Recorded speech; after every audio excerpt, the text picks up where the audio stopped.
why do people collectively pause, right? Because I'm sure that there are opportunities to try to seek revenge, but why is that ceasefire even respected in the first place? And why are these opportunities not seized, especially in a context like this, where people are still living in the same village? And so perhaps the complexity of recognizing that there was a kind of widespread phenomena where lots of people were embroiled in these horrendous acts is part of what leads to this collective pause. The effect of the impact of a TRC, local or national, depends on so many factors about the TRC itself, but even more about the values of a society and the political process within the societies and how the values of a society are evolving.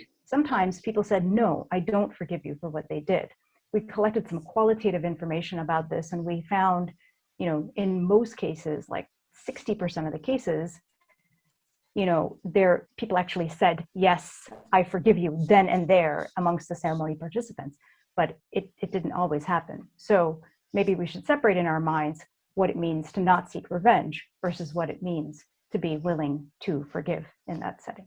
So the question is not to reach an agreement about a single narrative, but to accept the plurality of narratives. And one of my great hopes is at some point to do exactly a police community reconciliation in the US context, but this would have to be a context where the plurality of perspectives is critical, because you can show body cam footage and the officer is still going to have a different perspective about, even if he wasn't reaching for a weapon, the way he moved presented a threat to me, right? And community members may not accept that, especially when it's a 12-year-old or a 13-year-old child. I think reconciliation might be a long-term view and might not be so interesting, actually.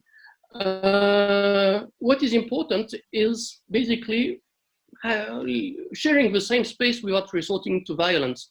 Certainly, I don't equate reconciliation as a lack of violence. I think a consequence of reconciliation can be a lack of violence, but there's, of course, many other pathways to achieving peace. I mean,